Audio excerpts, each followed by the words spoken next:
بصرہ کا ایک سردار ہمیشہ اداس اور غمگین رہتا تھا۔ کسی نے اس سے دریافت کیا کہ آخر اس پریشانی کا سبب کیا ہے۔ اس پر سردار نے جواب دیا کہ بات کہنے کی نہیں ہے لیکن بتا دیتا ہوں۔ مجھ سے ایک ولی اللہ کی خدمت میں کچھ بے ادبی ہو گئی تھی، اس لیے ڈرتا ہوں کہ قیامت کے دن اس کے مواخذے میں گرفتار نہ ہو جاؤں۔ واقعہ یہ پیش آیا، میں ایک مرتبہ زیارت بیت اللہ کو چلا اور سب دوست اور عزیز و اقارب رخصت کرنے آئے۔ حسب دستور کچھ دور چل کر میں نے سب کو لوٹا دیا، مگر ایک شخص زید جو میرے خواص میں سے تھا واپس نہ ہوا اور اس نے میرا پیچھا نہ چھوڑا۔ مجبور ہو کر میں نے اس کو جھڑک دیا کہ بیت اللہ کو جانا بھی کوئی آسان سمجھتے ہو جو میرے پیچھے پیچھے چلے آ رہے ہو؟ میرے پیچھے پیچھے نہ آؤ اور میرے ساتھ نہ چلو، اور جس راستے سے تیرا جی چاہے چلا جا۔ کہنے لگا، اے آقا، کیا خدا اس پر قادر نہیں کہ تم کو زیادہ راہ چل پہنچا دے اور مجھ کو بے یار و مددگار چھوڑ دے؟ یہ کہہ کے اس نے اپنی راہ لی اور میں اپنے راستے سے چلتا بنا۔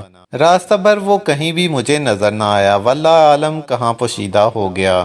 جب خدا کے فضل سے مناسک حج سے فارغ ہو کر میں مدینہ طیبہ کو چلا تو کیا دیکھتا ہوں کہ زائد آ گیا اور سلام کہہ کر میرے پاس بیٹھ گیا۔ میں نے حیرت سے پوچھا کہ حج کر آیا؟ کہا ہاں۔ پھر میں نے طنزاً کہا، حج کی سند بھی ملی؟ تو کہنے لگا، کیسی سند؟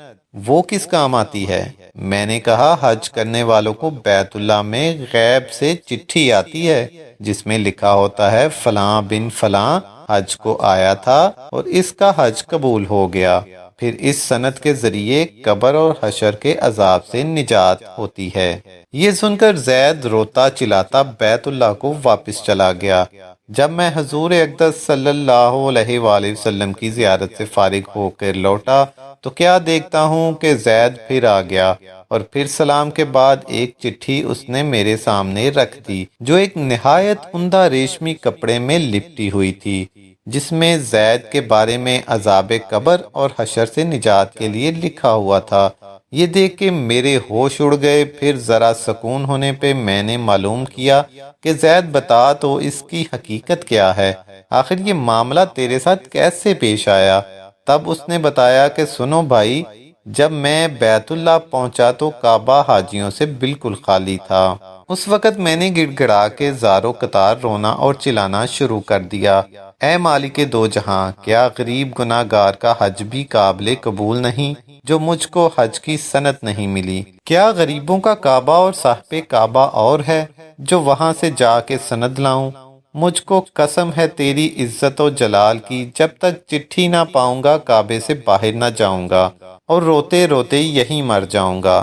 اچانک غیب سے آواز آئی، اے زائد، نجات کی چٹھی لے اور جا اپنی راہ لے۔ پھر یہ چٹھی میرے ہاتھ میں آ گئی، اس کو لے کر میں چلا آیا۔ یہ سن کے میری حیرت کی انتہا نہ رہی۔ اللہ اکبر، اس شخص کا یہ اعلیٰ مرتبہ ہے جس سے میں آج تک واقف نہ تھا۔ پھر عزت و احترام کے ساتھ میں اسے اپنے ساتھ بصرہ لے آیا اور وہ چٹھی نہایت احترام و تعظیم کے ساتھ ایک صندوق میں بند کر دی۔ جب کبھی جی چاہتا تو انتہائی ادب و احترام سے نکال کے اس کی زیارت کر لیتا، چومتا اور آنکھوں سے لگاتا تھا اور پھر محفوظ کر دیتا۔ اتفاقاً میں کسی سفر میں تھا کہ میرے پیچھے زائد کا وصال ہو گیا۔ جب میں واپس آیا تو اس کی خبر سے میرے رنج و قلب کی انتہا نہ رہی۔ ہائے افسوس، میں ایسے ولی کی تدفین میں شامل نہ ہو سکا۔ پھر اچانک مجھے وہ چٹھی یاد آئی جو میرے صندوق میں محفوظ تھی۔ اب تو میں اور بےتاب ہو گیا اور اپنے اوپر افسوس کرنے لگا کہ سفر کو جاتے وقت میں نے وہ چٹھی زید کو کیوں نہ دی۔ پھر اپنا مہر شدہ صندوق منگا کر دیکھا تو اسی طرح بامہر بند تھا۔ جب میں نے صندوق کھولا تو اس میں چٹھی نہ پائی۔ اب تو میرے غم و عالم کا کچھ ٹھکانہ نہ رہا اور ایک حشر کا عالم بپا ہو گیا۔ زار و قطار رونے لگا اور روتے روتے سو گیا۔ کیا دیکھتا ہوں کہ طرح طرح کی سجی ہوئی جنت میں زید سر پہ ایک تاج رکھے ہوئے زرق برق لباس میں تخت جوہر پہ جلوہ افروز ہے اور اس کے چاروں طرف حوروں کے جمگٹے ہیں۔ میں نے قریب جا کے سلام کیا تو اس نے کہا، اے آقا، اس قدر پریشان کیوں ہو؟ میں نے کہا مجھے یاد نہیں وہ چٹھی تو نے مجھے دی تھی۔ کہنے لگا وہ تو یہ ہے اور اسی کی بدولت یہ دولت و حشمت مجھ کو حاصل ہوئی۔ اب آپ پریشان نہ ہوں، میں اپنی منمانی مراد کو پہنچ گیا۔ معزز ناظرین، اس واقعے سے ہمیں یہ سبق ملتا ہے جو اللہ کا ہو جاتا ہے اللہ تعالیٰ اس کی سب مرادیں پوری کر دیتا ہے۔